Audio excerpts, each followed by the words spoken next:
یہ باب قائم کیا ہے کتاب الادب میں امام بخاری نے، اور صحیح مسلم اس حدیث کو لائے ہیں کتاب الفضائل میں، باب رحمت ہی صلی اللہ علیہ وآلہ وسلم الصبیان والعیال، آقا علیہ السلام کی رحمت اہل و عیال کے لیے اور بچوں کے لیے۔ تو آقا علیہ السلام نے ارشاد فرمایا من لا یرحم، جو شخص دوسروں پر رحمت نہیں کرتا، جو شخص دوسروں پر رحم نہیں کرتا، لا یرحم، اس پر رحم نہیں کیا جاتا۔ جو دوسروں کے لیے مرسیفل نہیں ہے، دوسروں کے لیے کائنڈ اور سافٹ اور کمپیشنیٹ نہیں ہے، دوسروں کے لیے جینرس نہیں ہے، دوسروں کے لیے ہیلپ فل نہیں ہے، دوسروں کے لیے بینیولنٹ نہیں ہے، جو دوسروں کے لیے رحمت کا شفقت کا پیکر نہیں ہوگا، لا یرحم، اس پر بھی رحمت و شفقت نہیں کی جائے گی۔ ایک قاعدہ اور کلیہ بیان کر دیا، اور رحمت کے تصور کو اتنا وسیع کر دیا تاکہ ہر شخص اپنے رویے کو درست کر لے۔ اگر وہ چاہتا ہے کہ اللہ اور اس کے رسول کی بارگاہ سے اسے رحمت و شفقت کا رویہ نصیب ہو، تو اسے چاہیے کہ وہ دوسرے انسانوں کے لیے پیکر رحمت اور پیکر شفقت بن جائے۔ کتنا خوبصورت انداز تعلیم ہے۔ تو گویا جو شخص مخلوق پر رحم نہیں کرتا، اللہ رب العزت وہ سمجھ لے کہ اس پر رحم نہیں فرمائے گا۔ اب یہی مضمون تھوڑے سے مختلف الفاظ کے ساتھ بھی بیان کیا گیا ہے، مضمون ایک ہے، اور وہ دوسری حدیث جو اب کوٹ کر رہا ہوں وہ بھی متفق علیہ ہے بخاری اور مسلم میں، اور اس حدیث کے راوی حضرت جریر بن عبداللہ رضی اللہ تعالی عنہ ہیں۔ آقا علیہ السلام نے فرمایا من لا یرحم الناس لا یرحمہ اللہ تعالی عز وجل، کہ جو شخص لوگوں پر رحم نہیں کرتا، اللہ تعالیٰ عز و جل اس پر رحم نہیں فرمائے گا۔ میسج ایک ہے، مضمون سبجیکٹ ایک ہی ہے، مگر مختلف طریقوں سے مختلف مواقع پر آقا علیہ السلام نے بے شمار مجالس میں یہی بات لوگوں کو بتائی ہے، سمجھائی ہے، ان کے ذہن نشین کی ہے اور امت تک پہنچائی کہ جو شخص اور انسانوں پر لوگوں پر رحم نہیں کرتا، لفظ ہے من لا یرحم الناس، یا نہیں فرمایا من لا یرحم المؤمنین، من لا یرحم المسلمین، من لا یرحم عیالہ، من لا یرحم اہلہ، من لا یرحم اولادہ، لا یرحمہ اللہ، خاص نہیں کیا رحمت کے رویے کو، فرمایا الناس، جو انسانوں، مین کائنڈ، ہیومن کائنڈ کے لیے رحمت نہیں کرتا، اہل و عیال تو پھر اس سے زیادہ حقدار ہے، اولاد تو کہیں زیادہ حقدار ہے، خونی رشتہ دار پھر اس سے زیادہ کہیں حقدار ہے، چونکہ اس میں پھر سبب بڑھتے چلے جاتے ہیں نا۔ انسان ہونا ایک سبب تھا رحمت و شفقت کرنے کا، رشتہ دار ہونا پھر اور ایک اضافی سبب بن گیا، پھر اولاد اور اہل و عیال ہونا اور سبب بن گیا، پھر غریب اور محتاج ہیں تو اور سبب بڑھ گیا، تو سبب پر سبب کا اضافہ ہوتا چلا جائے تو استحقاق کی رحمت بڑھتا چلا جاتا ہے۔ مگر جس عمومی رحمت کی وسعت کا بیان کیا گیا وہ پوری ہیومن کائنڈ کے لیے، خواہ وہ مسلمان ہیں یا کافر ہیں، مسلم ہیں غیر مسلم ہیں، نیک ہیں بد ہیں، واقف ہیں یا نا واقف ہیں، فرمایا کہ جو شخص ایٹ لارج ان جنرل نسل بنی آدم، ہیومن کائنڈ کے لیے، انسانیت کے لیے جو شخص پیکر رحمت اور پیکر شفقت نہیں ہے، اس کا اخلاق، اس کا کنڈکٹ، اس کا بیہیویئر رحمت پر مبنی نہیں ہے، وہ جان لے کہ اللہ تعالیٰ کا رویہ اس کے ساتھ رحمت و شفقت پر مبنی نہیں ہوگا۔ کیا ہوگا؟ ممکن ہے اللہ تعالیٰ اس کے ساتھ عدل کا معاملہ کر لے۔ اللہ رب العزت کے معاملے دو طرح کے ہیں بندوں کے ساتھ، اب میں اس کے کنسیپٹ کو اور ایلیبوریٹ کرتا ہوں۔ دو طرح کے معاملے ہیں، وہ چاہے تو عدل کا معاملہ کرے اپنے بندوں سے، اور عدل سے نیچے تو وہ جاتا نہیں۔ رحمت کے 3 لیولز ہو سکتے ہیں۔ اگر کوئی شخص کسی کے ساتھ معاملہ کرے تو یا وہ ظلم کا معاملہ ہوگا، خلاف عدل کرے گا، اس کا حق بھی اگر اس کو نہیں دے گا تو ظلم ہوگا۔ دوسرا معاملہ یہ ہو سکتا ہے کہ عدل کا معاملہ کرے، جو اس کا حق ہے اس قدر دے اور اس کے حق سے زائد نہ دے، کم بھی نہ دے زیادہ بھی نہ دے، یہ عدل کا معاملہ ہے۔ اور فضل کا معاملہ یہ ہے کہ جو اس کا حق بنتا تھا وہ تو اس نے دیا ہی دیا ہے، مگر اب اس کے حق سے بڑھ کر دے، حق سے بڑھ کر دے جس کا استحقاق نہ تھا، اس کو فضل کہتے ہیں۔ تو ظلم کا معاملہ انسان کرتے ہیں، اور ہم میں سے تو بیشتر لوگ اور لوگوں کے ساتھ اکثر اوقات معاملہ ظلم کا ہی کرتے ہیں، لوٹ مار کرتے ہیں، حق چھینتے ہیں، حق غصب کرتے ہیں، کسی کا حق کھاتے ہیں، حقدار کو اس کا حق نہیں دیتے، دینے میں ڈیلے کرتے ہیں یا دینے میں تنگ کرتے ہیں، یا تھوڑا دیتے ہیں پورا نہیں دیتے، نظر انداز کر لیتے ہیں، ریئلائز ہی نہیں کرتے، پریشان کرتے ہیں لوگوں کی۔ الغرض ہزار طریقے ہیں ہماری زندگی میں دوسروں پر ظلم کرنے کے، ہماری پوری زندگی اللہ معاف کر دے، اور ہماری سوسائٹی کی زندگی اجتماعی طور پہ بری پڑی ہے اس سے۔ بدقسمتی، یہ تو ایک معاملہ ظلم ہے، اس کی تو گنجائش ہی نہیں اللہ رب العزت کی بارگاہ میں۔ اللہ کے ہاں تو اس کی گنجائش ہی نہیں۔ اس نے فرمایا کہ اللہ رب العزت بندوں پر ایک رتی برابر بھی ظلم نہیں کرتا۔ قرآن مجید میں جا بجا اس کا اعلان کیا گیا، مثقال ذرہ، ایک ذرے کے برابر بھی اللہ انسانوں کے ساتھ ظلم نہیں کرے گا۔ یعنی یہ کوئی شخص بھول کر بھی تصور نہ کرے کہ اس کا جتنا حق بنے گا اس سے کم دے گا، نہیں، اللہ تبارک و تعالی کم سے کم جب معاملہ کرتا ہے تو عدل کا کرتا ہے۔ جس شخص کا جو حق ہے وہ پورا پورا ادا کرتا ہے، اس کا اجر پورا پورا ادا کرتا ہے، یہ معاملہ عدل ہے۔ ختم ہو گئی۔ اس کے بعد اللہ رب العزت کی اپنی منشا ہے، اس کی رضا ہے۔ اب جس کے ساتھ چاہے، اس کی وجہ، اس کا سبب کیا ہوگا، یہ سبب بھی فضل ہے۔ تو جس کے ساتھ چاہے فضل کا معاملہ کرتا ہے۔ فضل اضافے کو کہتے ہیں، فضل اضافے کو کہتے ہیں، یعنی اس کا حق دے دیا تو عدل تھا، حق سے زائد اضافتاً جو کچھ ملا بغیر استحقاق کے، یہ فضل ہے۔ تو اللہ تبارک و تعالیٰ کا معاملہ دو طرح کا ہوتا ہے، تین طرح کا نہیں ہے۔ ظلم تو ہوتا ہی نہیں نا، ہو نہیں سکتا، تو عدل کا کرتا ہے، یہ فضل کا کرتا ہے۔ ہمیں حکم یہ ہے کہ بندو اللہ سے ڈرو، اور اس کے عدل سے بھی ڈرو، کہ اگر اس نے ہمارے ساتھ عدل کا معاملہ کرنے کا فیصلہ کر لیا تو پھر ہماری خیر نہیں ہے، پھر چھوٹے سے چھوٹے گناہ بھی گرفت میں آ جائیں گے، مواخذہ ہوگا اور وہ کبائر بن جائیں گے۔ اور اگر اس نے معاملہ فضل کا کر لیا اور فیصلہ کر لیا کہ میں اس بندے سے فضل کا معاملہ کرتا ہوں، تو فضل ہو جائے تو بڑے بڑے کبائر بھی صغائر ہو جائیں گے، کیونکہ پھر اس کا طرز عمل اور رجحان معافی کا درگزر کا ہو جائے گا۔ اگر عدل کا معاملہ کرنے کا فیصلہ ہوا تو پھر ہر چیز کا تول ہوگا، حساب و کتاب پھر پورا پورا ہوگا۔ اگر پورا عدل ہو گیا تو مارے گئے، ہم مارے گئے، پھر ہماری وہاں کوئی گنجائش نہیں ہے بخشش کی۔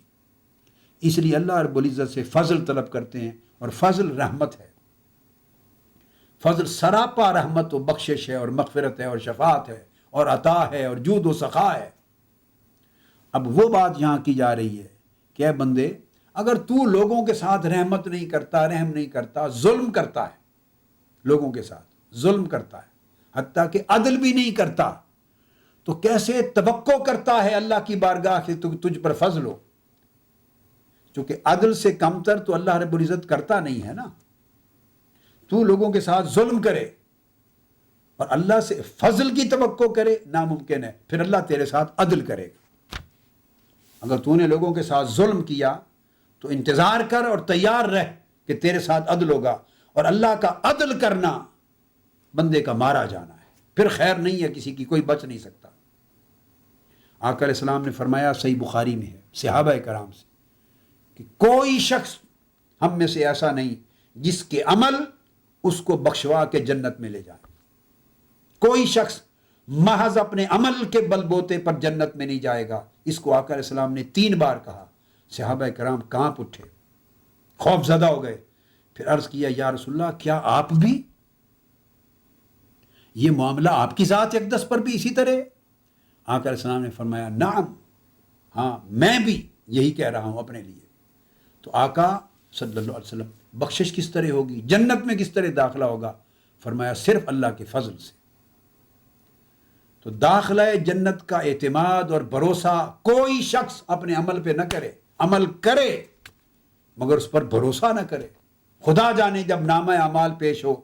تو وہ عمل کہیں ہوا منصورہ بن کے، ہوا کی گرد بن کے ہی نہ اڑ جائے۔ اس عمل کے پیچھے کیا کیا چھپی ہوئی نیتیں آ جائیں،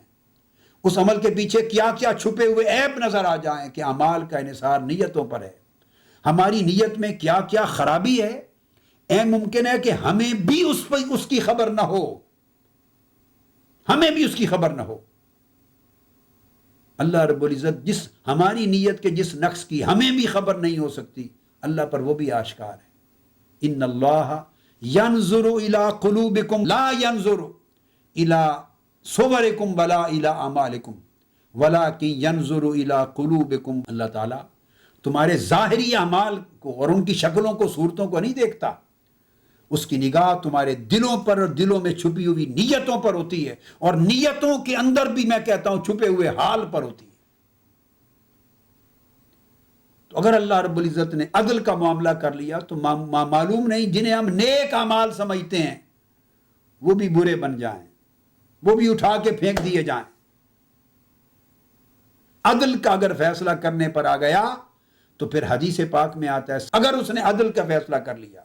تو ایک عالم کو بلائے گا قیامت کے دن۔ آقا علیہ السلام نے فرمایا، اور اس سے پوچھے گا کہ تو نے کیا عمل کیا میرے لیے؟ وہ عرض کرے گا باری تعالیٰ تو نے مجھے علم عطا کیا اور میں نے تیرا عطا کردہ علم لوگوں کی ہدایت کے لیے لوگوں تک پہنچایا، ان کو ہدایت فراہم کی۔ باری تعالیٰ نے فرمائے گا کہ نہیں، تیری نیت کے اندر کیفیت یہ تھی، تیری چھپی ہوئی نیت یہ تھی، جب تو لوگوں کو علم پہنچاتا تھا، تقریر کرتا تھا، خطاب کرتا تھا، واعظ کرتا تھا، مسند پہ بیٹھتا تھا اور لوگوں کو پڑھاتا تھا، تو تیرے اندر پردہ غیب میں تیری نیتوں کی گہرائی میں چھپا ہوا تمہارا حال یہ تھا تیری نیت کا، کہ تیرے اندر خواہش یہ ہوتی اور تیرا خیال نیت کا یہ ہوتا تھا کہ اس علم پڑھانے سے لوگ تمہیں عالم سمجھیں گے، علامہ سمجھیں گے، اپنا رہنما سمجھیں گے، رہبر سمجھیں گے، تجھ سے رہنمائی لینے کے بعد پھر تمہاری تعظیم کریں گے، تکریم کریں گے، جہاں جاؤ گے لوگ کھڑے ہو جائیں گے، ہاتھ چومیں گے، ایک واہ واہ ہوگی عزت چاہنے کے لیے تاکہ تمہاری تعظیم و تکریم ہو۔ تم نے اس لیے علم کو پھیلایا، یہ تمہاری نیت تھی، اور جو تم نے چاہا وہ تمہیں دنیا میں مل گیا، اس عمل کا اجر تمہیں مل گیا، جزا مل گئی۔ اب قیامت کے دن کوئی عمل، اس عمل کے لیے اب کوئی جزا نہیں بچی۔ تم نے دنیا چاہی تھی، دنیا کی عزت چاہی تھی، احترام اور تعظیم مانگی تھی، وہ تمہیں مل گیا، اب کوئی اور عمل نہیں تمہارا بچا۔ ملائکہ کو منہ اٹھا کے حکم ہوگا اسے دوزخ میں پھینک دو۔ پھر ایک مالدار کو بلایا جائے گا، تو نے کیا عمل لائے ہو میری بارگاہ میں؟ عرض کرے گا باری تعالیٰ تو نے مجھے، یہ ہے عدل کا معاملہ، تو نے مجھے مال دیا، میں نے اسے تیری راہ میں غریبوں پہ خرچ کیا، تیرے دین کی راہ میں خرچ کیا۔ اللہ رب العزت فرمائیں گے تجھے معلوم ہے تیری نیت کیا تھی؟ مال خرچ کرتے ہوئے تیرے اندر دل میں چھپی ہوئی نیت یہ ہوتی تھی کہ لوگ تمہیں سخی جانیں، واہ اس نے مسجد بنوا دی ہے، اس نے مدرسہ بنوا دیا ہے، اتنے کتنے بڑے بڑے کام کر دیے ہیں خیرات کے، ہر طرف لوگ تمہیں سخی کہیں، تیری عزتیں ہوں، تیری دھوم دھام ہو۔ اور پھر اب آج یہ بھی عالم ہے کہ صحابہ، یہ تو میں نے حدیث میں نہیں، اگلی بات جو بتا رہا ہوں، مگر یہ بھی اپلائی ہوگی کہ اتنا خرچ کرتے تھے تاکہ تمہیں اس کے ٹیکس کی ریبیٹ ملے، پھر جب تم سبمٹ کرو ٹیکس ریٹرن تو تمہیں ریبیٹ ملے، اور وہ خیرات اور صدقہ ڈونیشن وہ پلٹ کے پھر تمہارے گھر آ جائیں، اور اس کی بنیاد پہ خدا جانے اور کیا کیا تم بینیفٹ لو، اور پھر تم اس کو رجسٹر کرواؤ اپنے ڈونیشنز کو، اپنے گفٹ کو، اپنی چیریٹی کو ایز اے انسٹیٹیوشن، اور اس کے بدلے کتنی چھوٹ لو تم، یہ بھی دھر لیا جائے گا نیت کے ساتھ، کہ یہ تو نیت ہی خالی نہیں ہے، تو کھلا عمل بھی ہے۔ تو اللہ پاک فرمائیں گے کہ نیت یہ تھی، سو تم سخی کہلائے گئے، لوگ تمہاری عزت کرتے تھے، اس کے فائدے تمہیں پہنچے، تمہیں اس کے بینیفٹ پہنچے، ہر طرف دنیا میں واہ واہ ہوئی، دھوم ہوئی، جو تم نے چاہا وہ اجر تمہیں، جزا تمہیں دنیا میں مل گئی، آخرت کے لیے کچھ نہیں بچا۔ حکم ہوگا ملائکہ کو لے جاؤ اسے دوزخ میں پھینک دو۔ پھر تیسرے آدمی کو اٹھایا جائے گا اور وہ مجاہد ہوگا جس نے اللہ کی راہ میں جہاد کیا ہوگا۔ پوچھا جائے گا کہ تم کیا عمل لائے ہو میری بارگاہ میں؟ اسے حکم ہوگا باری تعالیٰ تو نے مجھے زندگی دی، صحت دی، میں تیرے لیے، تیرے دین کے لیے، ملک اور وطن کے لیے میں نے جہاد کیا اور جان دے دی، یا میں بچ کے آ گیا، میں نے جہاد کیا۔ اسے اللہ رب العزت فرمائیں گے تیری نیت اس جہاد میں یہ تھی کہ تجھے لوگ اگر بچ کے آ گیا تو غازی کہیں گے، اگر چلا گیا تو تمہیں شہید کہیں گے، اتنا انعام و اکرام تمہارے بیوی بچوں کو، بیوہ اور بچوں کو مل جائے گا، شاید جتنی تنخواہ نہیں ملتی، تمہیں پلاٹ اس کے مل جائیں گے شہید ہونے کے بعد، اور کتنی ذمہ داریاں، تمہارے مالی جو بوجھ تم اپنے وسائل سے آج ادا نہیں کر سکتے وہ ہو جائیں گے، اور تمہارا ایک یادگار بنے گی، تمہیں دنیا میں بچ کے آ گیا تو ساری زندگی غازی کہلاؤ گے، تمہیں کریڈٹ ملیں گے، تمہارے بڑے بڑے ٹائٹل ملیں گے، ایوارڈ ملیں گے، سو جو تم نے چاہا تمہیں مل گیا۔ اب آخرت کے لیے کوئی اجر نہیں بچا، حکم ہوگا ملائکہ کو جاؤ اس کو دوزخ میں پھینک دو۔ پھر وہ الگ بات ہے کہ چونکہ مسلمان ہے، چونکہ اس کے پاس اور اعمال بخشش کا سبب نہیں تھے، تو جو دیگر گناہ تھے زیادہ ان کے بعد دوزخ میں جائے گا۔ پھر بالآخر من قال لا الہ الا اللہ دخل الجنہ، جس نے صدق کے دل سے کلمہ پڑھا، حضور کا امتی ہو گیا صلی اللہ علیہ وسلم، بالآخر وہ جنت میں جائے گا، خواہ دوزخ کا عذاب بھگت کے ہی کیوں نہ جائے، وہ ایک الگ چیپٹر ہے۔ عرض کرنا مقصود یہ تھا کہ وہ اعمال جنہیں ہم اپنے لیے بہت بڑا سرمایہ آخرت سمجھتے پھرتے ہیں، علم دین کی اشاعت ہے، خیرات کے کام ہیں، جہاد جیسے کام ہیں، ہمارے لیے بڑے گھمنڈ کے باعث معاذ اللہ بڑے بڑے اونچے ڈھیر ہیں اعمال صالحہ کے، ان پر بھی تکیہ نہیں کر سکتے کہ جب اللہ کے حضور پیش ہوں گے تو بہت نیا خانوں میں چھپی ہوئی نیتیں بھی اس کے سامنے عیاں ہوں گی، اور شاید کوئی عمل بھی ٹک نہ سکے۔ لہٰذا ڈرنا چاہیے کہ وہ ذات حق ہمارے ساتھ عدل کا معاملہ نہ کرے، وہ جو کھرا کھرا ناپ تول ہے وہ نہ کرے، بلکہ ہمارے ساتھ معاملہ فضل کا کرے۔ اب وہ بات کہی جا رہی ہے کہ اے اللہ کے بندو، سوچو، نہ تو زندگی میں تم لوگوں سے عدل ہی کرتے ہو، جو ان کا حق ہے وہ بھی نہیں دیتے۔ ایک حاکم ہے، کیا وہ اپنی رعایا سے مسلمان حاکم عدل کر رہے؟ مسلمان حکام عدل کر رہے؟ عدل یہ ہے کہ سیدنا فاروق اعظم رضی اللہ تعالیٰ، یہ شیوہ رحمت و شفقت ہے امت کے لیے، رعایا کے لیے، مخلوق کے لیے، سوسائٹی کے لیے، جس کی تلقین کی گئی۔ رات کے اندھیرے میں بھیس بدل کر کے گلیوں میں نکلتے، اور دروازوں پر جہاں کسی کے رونے کی آواز آتی کان لگا کے سنتے، گلیوں میں گھومتے، کہیں رعایا میں کوئی تکلیف میں تو نہیں ہے۔ یہ عدل ہے، فضل نہیں ہے، یہ عدل ہے، یہ ذمہ داری کا ادا کرنا ہے بحیثیت ہیڈ آف دا اسٹیٹ۔ اب صاف ظاہر اس کی اپلیکیشن ہوگی۔ اب آج کے حالات میں یہ نہیں ہے کہ ملک ہیں بڑے بڑے تو پریزیڈنٹ اور پرائم منسٹر ہی بھیس بدل کے گلیوں میں گھومے پھرے، نہیں، وہ عدل اپنی سطح پر، مگر اس روح کے ساتھ، اس اسپرٹ کے ساتھ جو اس نے کرنا ہے، اس فرض کو اس طرح نہیں پائے۔ نچلی سطح پہ آتے آتے پھر جب نچلے لیول پہ جب یہ کام کرنے کی نوبت آ جائے تو پھر حکام یہ کام کریں۔ ایک گھر میں بچوں کے رونے کی آواز آئی، دروازہ کھٹکھٹایا، اندر گئے۔ آپ کون ہیں؟ بس میں کوئی اجنبی ہوں، آپ نہیں جانتے۔ آپ پوچھا مائی سے، آپ چھوڑیں مجھے، میرا نہ پوچھیں، یہ کیوں رو رہے ہیں بچے؟ اس نے بتایا بھوکے ہیں، گھر میں کھانا پینا کچھ نہیں ہمارے پاس، تو بچے کھانا مانگتے ہیں، میرے پاس کھانا ہے نہیں اس لیے رو رہے ہیں۔ تو بی بی یہ چولہے پر کیا رکھا ہوا ہے؟ چولہے پر رکھا ہوا ہے اور تم اپنا چمچہ بھی اس میں پھیر رہی ہو دیچکے میں، یہ کیا ہے؟ تو بتایا کہ اے اجنبی، یہ پانی ہے اور کچھ نہیں، تو آگ جلا کے اس لیے اس کو میں چولہے پر رکھ کے بیٹھی ہوں کہ بچے شاید اس امید پر رہیں کہ ہماری ماں پکا رہی ہے، کھانا بھی پک جائے گا، ہمیں مل جائے گا، اسی امید پہ وہ رونے میں ذرا تخفیف کر لیں گے، چپ ہو جائیں گے، اور روتے روتے پھر چپ ہوتے ہوتے بالآخر نیند آ جائے گی۔ جب نیند آ جائے گی اتار کے رکھ دوں گی، یہ تو پانی ہے۔ آپ نے یہ بات سنی تو پوچھا کہ تم نے یہ بات امیر المومنین تک، عمر تک نہیں پہنچائی کہ ہمارے گھر کھانے کا نہیں؟ اس نے جواب دیا میں کیوں پہنچاؤں، یہ اس کی ذمہ داری نہیں کہ خود خبر لے، اس کی ذمہ داری امیر المومنین کی خبر لے، میں کیوں پہنچاؤں؟ فرمایا اچھا رکیں۔ تیزی سے واپس گئے، بیت المال میں گئے، خزانے میں گئے، آٹے کی بوری لی، گھر کا دیگر سامان لیا، سودا سوتر لیا، کھانے پکانے کی اشیاء لی، کھجوریں لی، جو کچھ تھا ان کے لے کے سامان سارے، ان کے بوجھ اپنے ساتھ، خادم کو کہا کہ میرے کندھے پہ رکھو۔ ساتھ والے صحابی نے کہا نہیں حضرت امیر المومنین ہم اٹھا کے لے جاتے ہیں۔ فرمایا نہیں، قیامت کے دن یہ بوجھ آج تم اٹھاؤ گے تو قیامت کے دن میرا بوجھ کون اٹھائے گا؟ میں خود اٹھا کے لے جاتا ہوں۔ اپنے کندھوں پر سارا سامان اٹھا کے لے آئے، اسے باہر کھڑا کر دیا، دروازے کے اندر چلے گئے لوک کر کے، جا کے بی بی کو دیا، بیٹھ گئے، خود پکایا، پکا کے سارا کچھ تیار کیا، پھر بچوں کو کھلایا، بی بی کو رکھ دیا آپ بھی کھائیں، بچوں کو کھلایا، بچے خوش ہو گئے، مسکرا پڑے، پیٹ بھر کے کھا لیا اور سو گئے۔ اس کے بعد آنے لگے تو بی بی کو کہا کہ بی بی اب تو یہ تمہارا کام تو ہو گیا، اگر اس نے خیال نہیں رکھا عمر نے اور امیر المومنین نے تو اس کو معاف کر دے، اور کل آنا اور آ کے تو پھر اس سے ان کو بتا دینا جو آئندہ ضروریات کی چیزیں ہیں تاکہ تمہارا سامان لگ جائے، ان کو جا کے بتانا، وہ تمہارے لیے کچھ کر دیں گے۔ اس نے کہا بی بی نے کہا میں دعا کرتی ہوں کہ اللہ تمہیں امیر المومنین بنا دے۔ آپ چلے گئے۔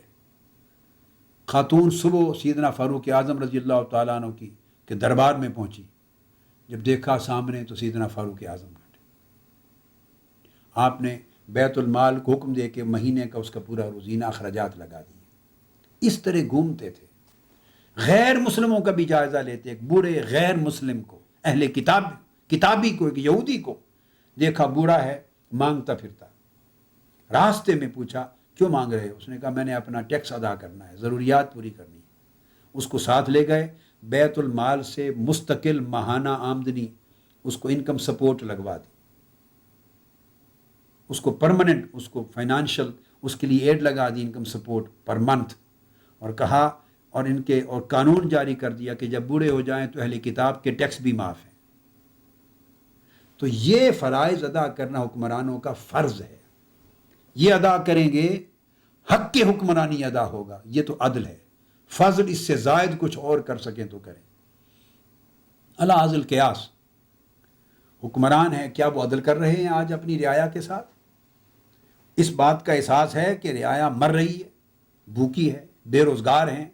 ان کو ضروریات زندگی میسر نہیں، عزتیں بیچ رہے ہیں، تباہ حال ہیں، امن لٹ گیا ہے، زندگی کا سکون لٹ گیا ہے، جان کی حفاظت نہیں، مال کی حفاظت نہیں، عزت و آبرو کی حفاظت نہیں۔ کس طرح فریضہ ادا کیا جا رہا ہے؟ اور حق اور عدل یہ ہے کہ اگر ادا نہ کر سکیں تو چھوڑ دیں۔ اور اس کے برعکس ہم کیا کرتے ہیں؟ ہر شخص اپنی دنیا بنانے، اپنا مال بنانے، تجوریاں بڑھنے، بینک بیلنس بنانے، جائیدادیں بنانے، ہم لوٹ مار پہ لگے رہتے ہیں۔ اور یہ معاملہ ٹاپ ٹو باٹم ہے، ہر سطح پر، یہ آخری سطح، نچلی سطح، ایک دفتر میں بیٹھا ہوا جو کلرک ہے، آفیسر تو آفیسر رہا، جو کلرک ہے، تھانے دار ہے، ایک پولیس مین ہے، سپاہی، ہر شخص اپنے دوسرے بھائی کے خون سے اپنا منہ جتنا ہو سکتا ہے رنگنے پر بیٹھا ہے، اپنی تجوری بھرنی ہے، ہر ایک کی جیب کاٹنی ہے، عزت لوٹنی ہے، تنگ کرنا ہے، پریشان کرنا ہے، ہر شخص کا عمل ہے، چھوٹی سطح کا۔ یہی جب رشوت لینی ہے، کسی کا کام از خود اپنے فریضے کی ادائیگی میں انجام نہیں دینا، یہی جب اوپر ہوتا چلا جاتا ہے تو یہ عمل لوٹ مار کا، ظلم کا میگنیفائی ہوتا چلا جاتا ہے، میگنیفائی ہوتا جب ہائیسٹ لیول پہ جاتا ہے تو پھر لوٹ مار کی ایک کائنات بن چکی ہوتی ہے، کرپشن کی ایک کائنات بن چکی ہوتی ہے، ظلم کی پوری دنیا بن چکی ہوتی ہے ایک وجود میں بھی۔ نیچے آتا ہے تو ہر شخص اپنی بساط پر دوسرے پر ظلم کرتا ہے۔ تو سوال یہ ہے، والدین ہیں وہ ظلم کرتے ہیں بچوں پر کیونکہ ان کی تربیت نہیں کرنے کو تیار، یہ بھی ظلم ہے۔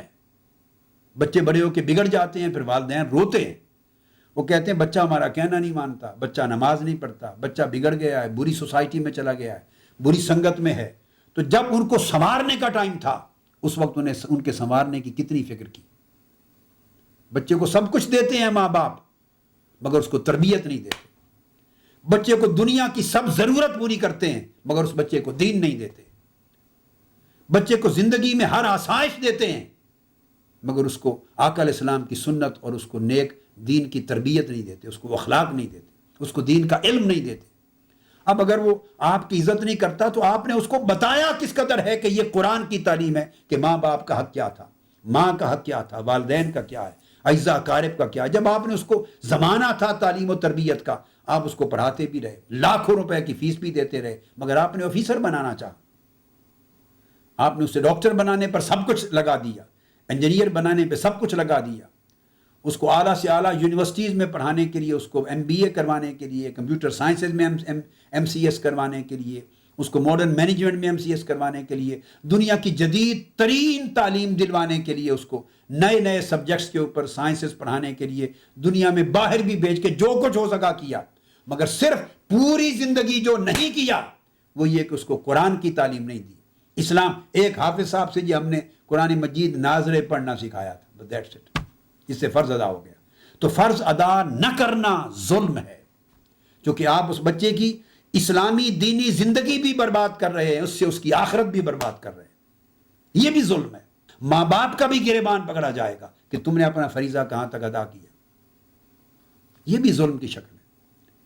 اگر کسی کی تکلیف کا ہم پڑوسی کا، اعزاء اقارب کا احساس نہیں رکھ رہے، پیسے ہیں اوروں کو دے رہے ہیں، دور خرچ کر رہے ہیں، مسجدوں پہ خرچ کر رہے ہیں، نیک نامی کما رہے ہیں، 1000 جگہوں پر خیرات کر رہے ہیں، مگر خونی رشتہ دار بھوک سے مر رہا ہے، اس کے پاس مہینے کے اخراجات نہیں ہیں، بچوں کو کھلانے کے اخراجات نہیں، کپڑے پہننے کے نہیں ہیں، فیس دینے کے نہیں ہیں، علاج معالجے کے پیسے نہیں ہیں، تمہارا خونی بہن بھائی ہیں، سب سے پہلا حق ہے ماں باپ کا، پھر بہن بھائیوں کا، اور بیوی بچوں کا پہلے، پھر ماں باپ کا، پھر بہن بھائیوں کا، خونی رشتوں کا، الاقرب فالاقرب، انہیں دینے کے ان کے ساتھ مقابلہ ہے۔ وہ ہمارے حسد کرتے ہیں جی، وہ ہمارے شریک ہیں، وہ ہمارے ساتھ حسد کرتے ہیں، بغض کرتے ہیں، تو جو حسد کرتا ہے اس پہ خیر نہیں کرنا، حسد کرنا اس کا عمل ہے، باوجود حسد کے اس کی مدد کرنا تمہارا عمل ہے۔ اس نے حسد کیا، اپنی جان پہ ظلم کیا، آپ نے اس کی مدد نہ کی، اس کا عمل برا عمل دیکھ کر آپ نے ظلم کیا، آپ اپنے ظلم کا انجام بھگتیں گے، وہ اپنے ظلم کا انجام بھگتے گا۔ اس سے آپ چھوٹ نہیں جائیں گے کہ اس لیے مدد نہیں کی کہ جو ہمیں برا بھلا کہتا تھا، وہ اس کا عمل ہے، وہ اس کا حساب و کتاب دے گا۔ آپ کا اس کی مدد کرنا اس کی نیکی کا صلہ نہیں ہے، آپ سے محبت اور پیار کرنے کا ریٹرن نہیں ہے، آپ کی تعریف کرے، آپ کے ساتھ محبت اچھا سلوک کرے، اس کا صلہ نہیں ہے، نہیں، اس کی غربت کی وجہ سے مدد کرنا آپ کا فرض ہے۔ ادا نہیں کرتے یہ ظلم کہلائے گا، پڑوسی کا دھیان نہیں کرتے ظلم کہلائے گا، اس کو تنگ کرتے ہیں، پریشان کرتے ہیں، ظلم کہلائے گا، سوسائٹی میں کمزور لوگوں کو پریشان کرتے ہیں، ظلم کہلائے گا، ماتحتوں کو تنگ کرتے ہیں، ظلم کہلائے گا۔ الغرض اللہ رب العزت فرما رہے ہیں من لا یرحم الناس، جب تم لوگوں کے ساتھ رحم نہیں کرتے بلکہ ظلم کرتے ہو، عدل تک بھی نہیں کرتے، تو مجھ سے فضل کی امید کیسے رکھتے ہو؟ فضل رحمت کو کہتے ہیں۔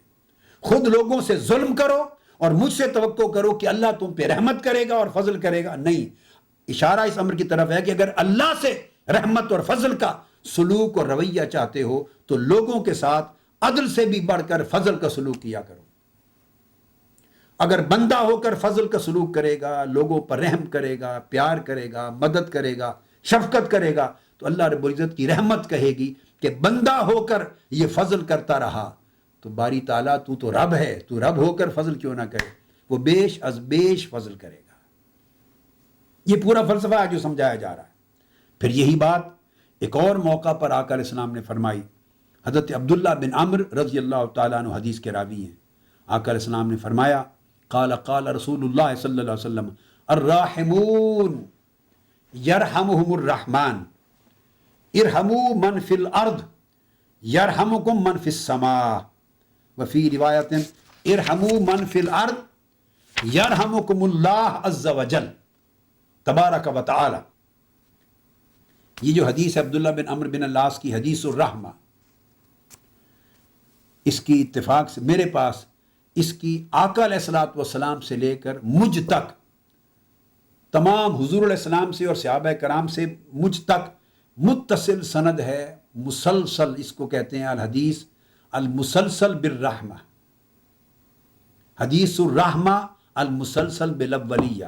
یعنی وہ حدیث جو ایک شاگرد اپنے شیخ سے زندگی میں پہلی بار براہ راست سماع کرے،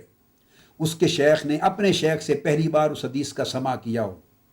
اور اس نے اپنے شیخ سے زندگی میں پہلی حدیث جو سنی ہو پڑھتے ہوئے تو وہ یہ حدیث سنی ہو، تو جو آقا علیہ السلام صحابہ کرام سے لے کر اس راوی حدیث یا محدث تک تھرو آؤٹ تمام واسطوں میں اگر اس کی شان اولیت برقرار رہی سماع میں، کہ ہر اس شاگرد اپنے شیخ سے اول حدیث اس کا سماع کرتا رہا، اور یہ اولیت سماع میں تھرو آؤٹ جاری رہی بغیر انقطاع کے، غیر منقطع، کنٹینیوسلی، اس کو کہتے ہیں الحدیث المسلسل بالاولیہ۔ اور اس حدیث المسلسل بالاولیہ میں یہ حدیث سے رحمت ہے، میں تحدیث نعمت کے طور پہ عرض کر رہا ہوں، اللہ رب العزت کا شکر ہے کہ مجھے حرم کعبہ میں وہاں کے محدثین کے ذریعے حدیث الرحمہ یہ المسلسل بالاولیہ کی سماع، سند اور اجازت اولیت کے تسلسل کے ساتھ ملی آقا علیہ السلام تک، جو بہت سے مشائخ عرب و عرجم کے شیوخ اور اساتذہ محدثین پھر آگے مجھ سے لیتے ہیں اس کی اجازت۔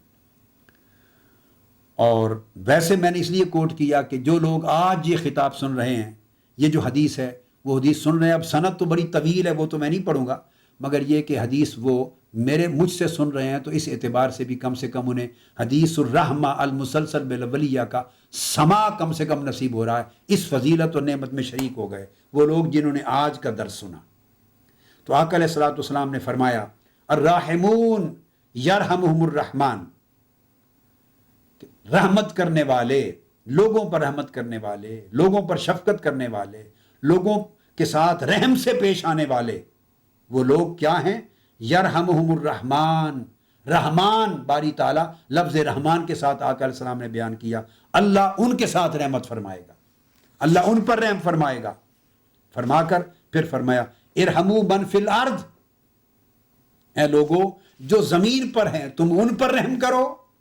یرحمکم من فی السماء، آسمان والا رب تم پر رحمت فرمائے گا، تم پہ رحم فرمائے گا۔ اب اس کے بعد ایک اور حدیث اور بڑا عجیب مضمون اپنے اندر رکھتی ہے، وہ بیان کر رہا ہوں۔ اس حدیث کو امام مسلم نے روایت کیا ہے، اس حدیث کو جو اب کوٹ کر رہا ہوں امام مسلم کی صحیح میں کتاب الفضائل، ابو موسیٰ اشعری رضی اللہ تعالیٰ عنہ حدیث کے راوی ہیں، انہوں نے کہا آقا علیہ الصلوۃ والسلام نے فرمایا ان اللہ عز وجل اذا اراد رحمت امت من عبادہ قبض نبیہا قبلہا فجعلہ لہا فرطا وسلفا بین یدیہا وَإِذَا أَرَادَ هَلَكَةَ أُمَّةٍ عَذَّبَهَا وَنَبِيُّهَا حَيٌّ فَأَهْلَكَهَا وَهُوَ يَنْظُرُ فَأَقَرَّ عَيْنَهُ بِهَلَكَتِهَا حِينَ كَذَّبُوهُ وَعَصَوْا أَمْرَهُ۔ اور کما قال، آقا علیہ الصلوۃ والسلام نے فرمایا کہ اللہ تبارک و تعالی جب کسی امت پر، کسی قوم پر اپنی خاص رحمت کا ارادہ فرماتا ہے اور فیصلہ فرماتا ہے کہ اس امت پہ رحمت کرنی ہے، میں نے رحم کرنا ہے، تو بڑا ایک لطیف اور عجیب مضمون ہے۔ تو اگر کسی امت اور کسی طبقے یا قوم کے ساتھ رحمت کا خاص ارادہ فرما لے تو اللہ تعالیٰ اس امت میں اس امت کے نبی کی وفات کو پہلے فرما دیتا ہے، امت بعد میں بھی برقرار رہتی ہے، نبی کا وصال ہو جاتا ہے، جیسے آقا علیہ الصلوۃ والسلام حضور کا وصال ہو گیا اور امت آپ کی قیامت تک قائم ہے، ابھی باقی ہے، امت قیامت تک جاری ہے، وصال ہوا۔ مگر وہ حدیث ہم پہلے بیان کر چکے جس میں آقا علیہ السلام نے فرمایا چونکہ فرط ہیں حضور علیہ السلام، فرط لکم، تو وہ وصال فرما کر بھی امت سے جدا نہیں ہوتے، امت میں رہتے ہیں۔ تو ارشاد فرمایا کہ امت ابھی باقی ہوتی ہے، زندہ ہوتی ہے کہ نبی کا وصال ہو جاتا ہے، حیات ظاہری ختم ہو جاتی ہے، اور پھر اس کو اپنی امت کے لیے اس نبی کو فرط بنا لیتا ہے، یعنی آگے چل کر امت کی بھلائی کا، جب امت میں ہوتے ہیں تو رہ کر بھلائی کا بندوبست کرتے رہتے ہیں، اپنی ہدایت کے ذریعے امت کو سمجھاتے، سلجھاتے، سنوارتے رہتے ہیں۔ جب وصال ہو جاتا ہے تو نبی ان کی امت کی اگلی زندگی سنوارنے کے لیے ان کا اہتمام کرتا ہے، تو اللہ پاک ان کو فرد بھی بنا دیتے ہیں اور سلفن بین یدیہا، تو وہ ان کے سامنے ان کا انتظام کرنے والے، ان کی شفاعت کرنے والے، ان کے لیے ذخیرہ بخشش و مغفرت کا جمع کرنے والے بن جاتے ہیں وہ نبی۔ اور اگر اللہ تعالیٰ ارادہ کر لے کسی امت اور کسی طبقے کو ہلاک کرنے کا، کہ عذاب دینا، اس کو ہلاک کرنے کا ارادہ اس کے برعکس کر لے، تو اللہ تبارک و تعالیٰ اس نبی کی حیات ظاہری میں ہی اس امت پہ عذاب نازل کر دیتے، جیسے پہلے انبیاء کی امتوں کو ہوا۔ نبی حیات تھے تو طوفان نوح آیا، امت ہلاک کر دی گئی۔